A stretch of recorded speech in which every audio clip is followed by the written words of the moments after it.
Welcome to Module 8. In this module, we'll be focusing on other assignments that you may encounter in your college programming, as well as some information towards completing the essay for this course. So to begin, you are not just going to write assignments in your program. You will be required to do writing assignments throughout your program, but they might not always be essays and they might not always be in the same format. Generally speaking, when you look at course learning outcomes, the learning outcomes that are focused on skills that require you to remember, understand, or apply information is usually done through activities like quizzes or other simple activities, because these are considered lower level learning outcomes. They require less of your brain to do. When the course outcomes require you to do higher level outcomes, such as analyzing, evaluating, or creating something, such as an essay, this requires more of your brain function to do, and so it's done through things like essays or other constructive activities where you actually do need to create or evaluate something. You'll also commonly see in courses discussion forum requirements, looking at case studies, listing out a process or a procedure, creating some different forms of media, and self-reflections. Now, regardless of what type of assignment you're doing, you still might need to look at what's the purpose of this assignment. And that purpose is going to help you direct what kind of structure you're going to use for your writing, what kind of words, and even the tone of your writing. Now, in many courses, there are exemplars, and exemplars, same root word as example. It's providing you something to look at that would be comparative to what you are expected to do.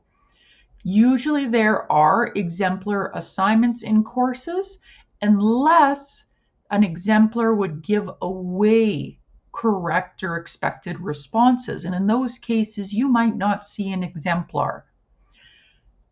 But when an exemplar is available, make sure you're comparing it to your own work before submitting it.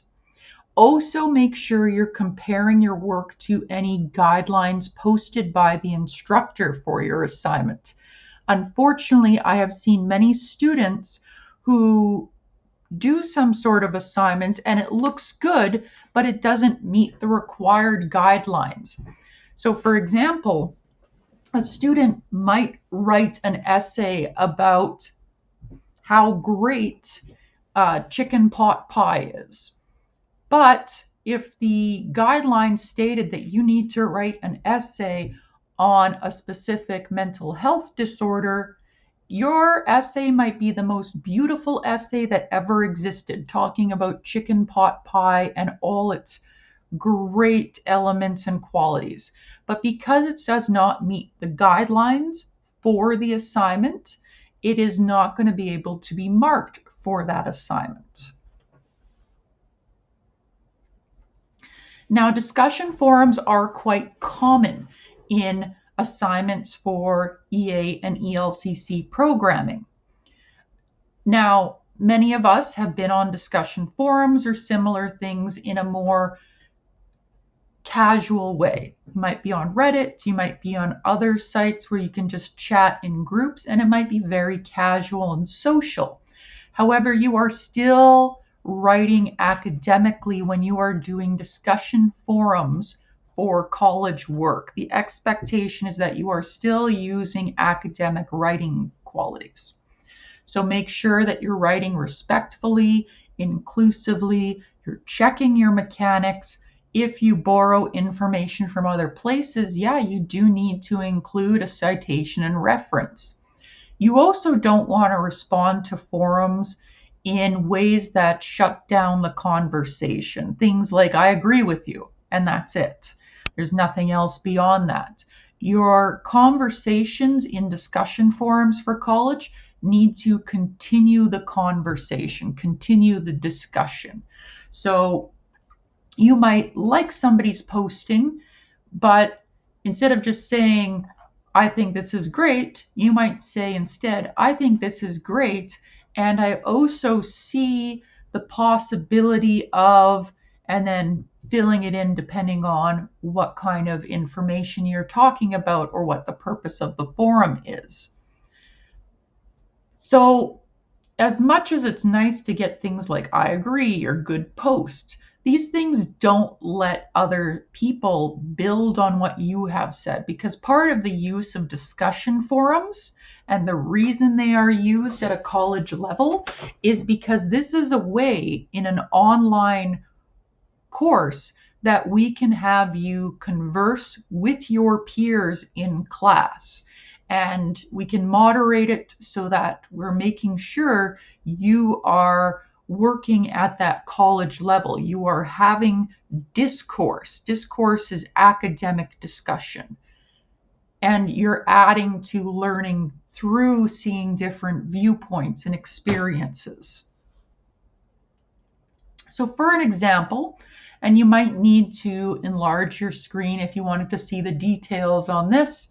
In one of the courses I teach, ECEA 206, which is a requirement for both ELCC and EA diplomas, there is a requirement to respond to a particular text that is shared on the Moodle, and everybody needs to respond and discuss how they connect to it.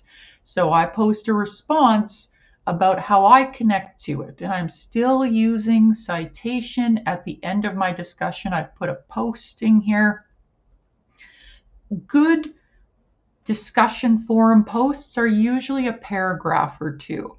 And recall that paragraphs should be about 6 sentences at the minimum at the college level. You're also often not just expected to make posts, but also respond to the posts of others in your class. And so when you do that, the same things still apply, and it should not be a short response. You should be doing that full paragraph, citing and referencing as you need, using that academic language. Another thing that is quite common to see in many courses are case studies.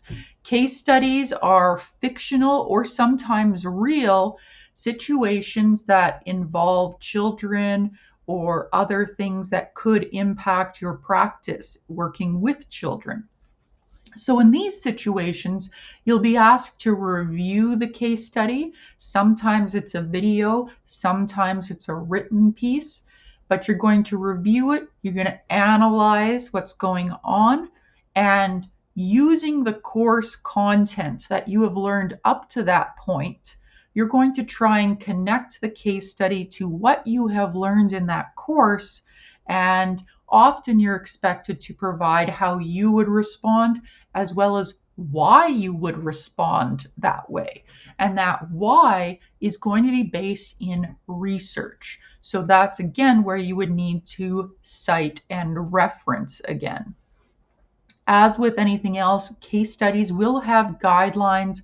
Make sure you review these guidelines, because again, something I have seen is that students might not read the guidelines. They might respond to a fictional situation and provide a suggested recommendation for how a person should respond to a situation. But if that's not what is asked for in the guidelines, then you're just doing work for nothing. Make sure that you are doing what the guidelines tell you to do.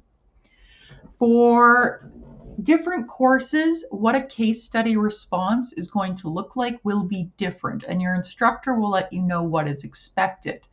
For example, in one course, a case study is used to create an individualized program plan for that child. It's not about how you would respond or what you would point out, but you're taking that information and using it to build a program plan.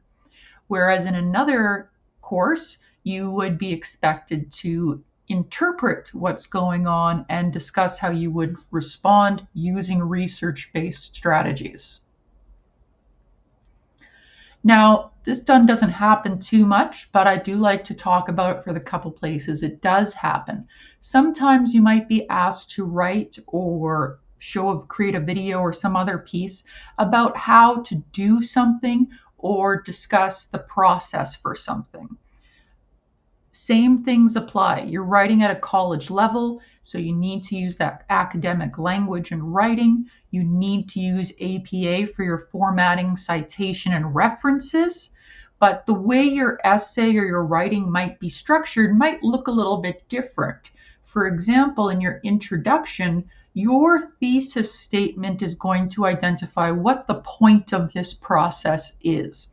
So if it's making pasta, which I know is not something you would see in your courses, but if the process was how to make fresh pasta, fresh spaghetti, maybe, the goal would be to get good noodles that are consistent and that taste delicious at the end. And so that's going to be what makes up your thesis statement. So it's not so much as a claim as what is the purpose.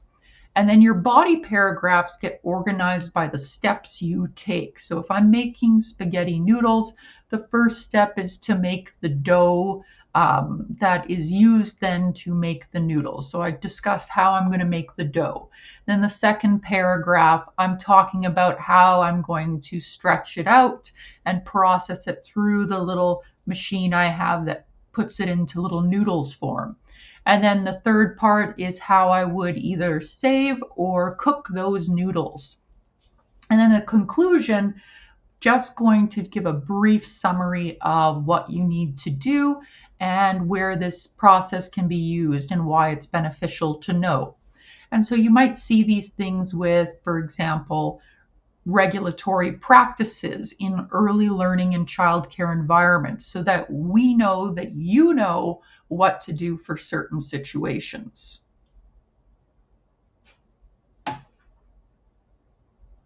You might also be asked in different assignments or given the option to create something besides writing. There are many courses I teach where students are given the option to do an essay or to create something that shows their understanding.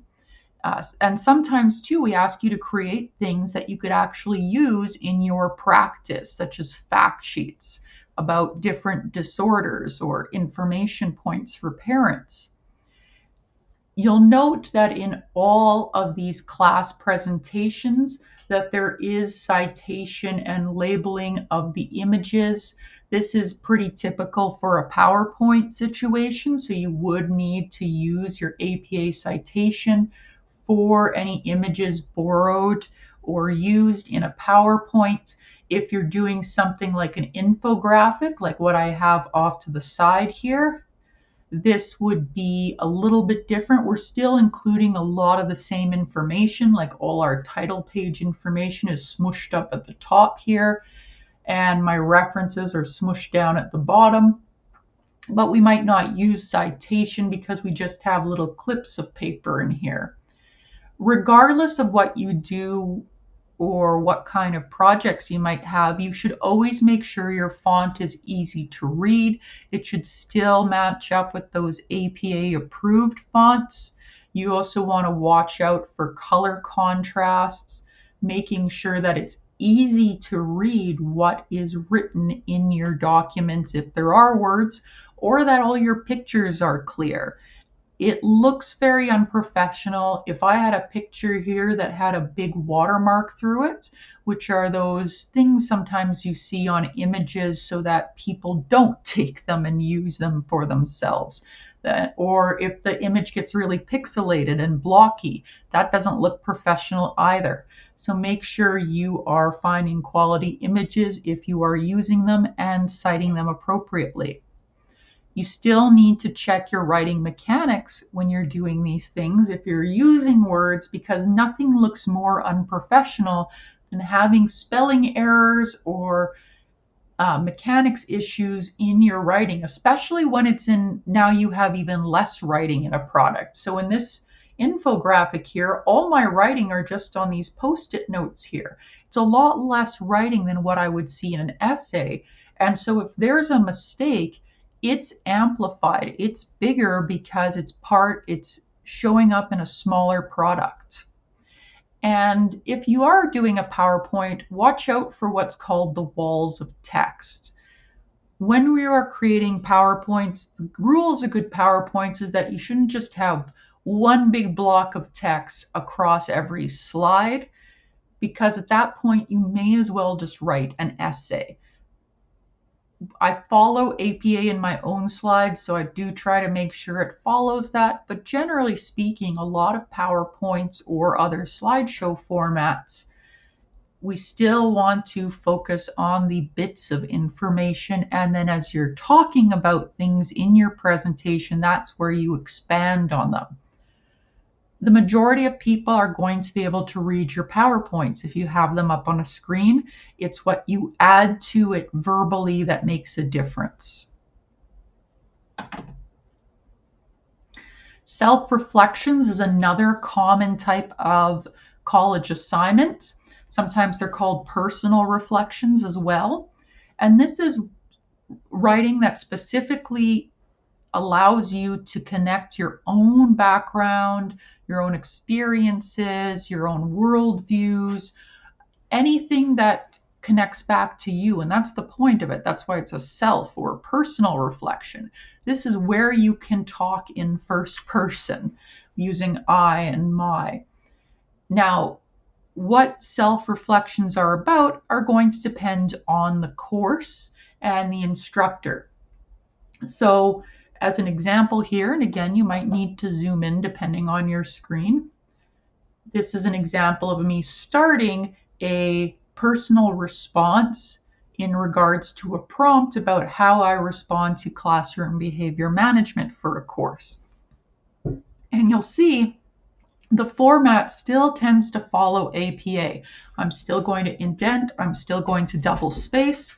In front of this is a title page. And if I have citations, which I do in this case, not all self-reflections will have citations. I bring them in here as an example. I'm also going to then have a reference page. So we still follow APA, but it's largely for the formatting. So to complete your essay, that's your task for Module 8. The first thing you want to do, if it's available right now, is to check the feedback you would have gotten on your outline. But because many of you are coming into this video having just submitted your outline, it probably hasn't been marked yet. So start your writing for your essay, and you'll get that notification as soon as I have reviewed and marked your outline. And please do check the feedback on your outline, even if you got full marks, because within that feedback, I'm providing you additional details on things I might have noticed that I'm not marking for in the outline, but that could impact your essay. Now, there are on the Moodle in this section several chapters of the Horkoff textbook that talk about the writing process, how to complete a draft, how to do these different things that are going to be helpful for your essay.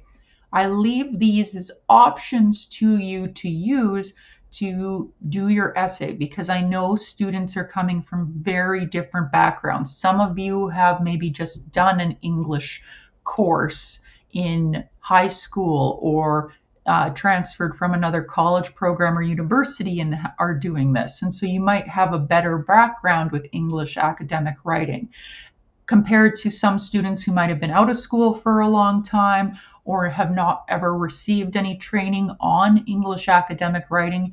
Those cases, you might need to read those pages because it's going to support your understanding of writing. Now, some general tips I do give when writing is, first of all, you should be taking breaks when you're writing. It is incredibly rare for somebody to sit down and write out a full essay with no issues whatsoever. It does happen, but it is quite rare. Sitting down and coming back to it after you've taken your breaks too allows your mind to what we call reorganize. It's reorienting. It's why we tell people before you make a big decision, sleep on it. Start off with a clear head, because sometimes our brains get so overwhelmed it misses details when it's in that state. So it's better to spread out your writing over a few days than try to pack it all into one day, because you need those breaks and you need to be able to reread what you've created to make sure it makes sense, that it's cohesive, that it has good organization, that you're not dealing with all those little pieces that can detract from your reading. I also recommend reading out loud to yourself or to somebody else from your writing. This feels really weird, but when you are reading silently and in your head, your brain automatically fixes things or skips errors that it might not do if you read out loud. So by reading out loud, you're more likely to catch mechanics errors, and it can also help you to make sure that the flow of your writing is good. And throughout this all, make sure you are proofreading. Every time you do a draft, you should review it for content and mechanics. The most common errors can be caught when you've done regular proofreading. And there's all those tools and supports that I talked about back in Module 1. You want to make sure you use those if you feel that you need them to support your writing. Now, with all assignments, you should have some sort of rubric or marking guide available in all courses. If you don't have a marking guide or rubric available, make sure you ask the instructor, because you are entitled to know how you are going to be marked before you submit your work. It should never be a mystery to you how you are marked. And so, for example, for the essay is out of 40 marks. 10 marks will come from the quality of your writing. So then I look at each of these things. Is your voice consistent in your writing? Are you using the correct tense throughout? So we use that present tense unless we're talking about things that have occurred in history. Are you using a professional and formal tone? You don't want your tone to be conversational. Are you using active voice in your writing? That's what this one is asking about, active voice. Sometimes some passive voice comes in, but most of your writing should be an active voice. Your readability, which is, can I read this without having to go back and reread things to try and understand it? Your level of writing. So is this a college level piece of writing or greater? That's what I'm looking for. If your writing is still sitting at the high school or junior high level, you will lose marks on writing quality. And making sure you're not using contractions. The structure overall. It should have a clear beginning, middle, and end. Part of this is me looking at the introduction. Do you move from your more general hook to your specific thesis statement? Does your thesis statement tie everything together? Your body paragraphs, do they have topic sentences? Do they have a logical flow? Are you using transitions to move between ideas? Do you have the evidence for your body paragraphs? You're making statements in your body paragraph, so you should have citation in there to show that you have evidence of this. And your conclusion, does it have that call to action? Does it answer the what now question of the essay? 10 marks will be on your APA usage. So are you formatting everything correctly? You have to format a title page and reference page, as well as the overall essay. So that double spacing, that page numbering, using an APA approved font. Are you correctly using your citations and references? Are you using the inclusive language that APA has identified? If you do use numbers, are you using them correctly? Remember, we have to write some out. And if you're using acronyms or abbreviations, have you written them out before their use? And then your mechanics. This is your capitalization, your punctuation, spelling, your choice of words and how you use them, your syntax, your grammar. And so as I'm marking, if, for example, somebody has great writing quality, but their mechanics is poor, this part here is going to have a very low mark, but this one would have a higher mark. Before you submit your essay as well, you're also going to have to go through a checklist. It won't let you submit your essay unless you go and click off all these things in the checklist. And it's a long list, but the reason for it is because these are the things, again, I will be looking at when I am marking your essay. And you do yourself a disservice by checking all these off without reading them or checking your essay to make sure that that's correct, because it's like lying. You're saying, I didn't actually read through this. I'm saying I did these things. But if you didn't do those things, that's lying. And that's a problem with academic integrity. So you want to make sure as you go through these, you make sure that you are actually doing all of these things. Sometimes too, you'll see this little box with an arrow pointing up out of it. That means there's a link there that you can click. So if I click on this link, it's going to take me to an example title page in APA format. You do have the option to add in comments here, but you don't need to do anything there. I'm most concerned with you making sure that you read this and that you check it in your essay before you check it here. Once you have full check marks, then you can submit your essay. So it's a very short module video. You want to complete the notes for this class. Make sure if you need to, you read and review those chapters of Horkoff on the Moodle. This is independent based. You need to decide for yourself if this is something you need to do, and then submit the essay. Once the essay is submitted, it is usually marked within 5 business days, so within a week.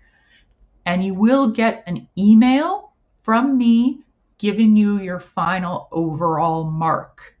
So make sure you're checking in. And I also do provide feedback on the essay, and that is to support your continued learning and growth, because chances are this isn't the last essay you're going to write in the program. So that feedback can help identify where you still need to pay attention to things and where you still need to do some work, so your other assignments and other courses will be of quality.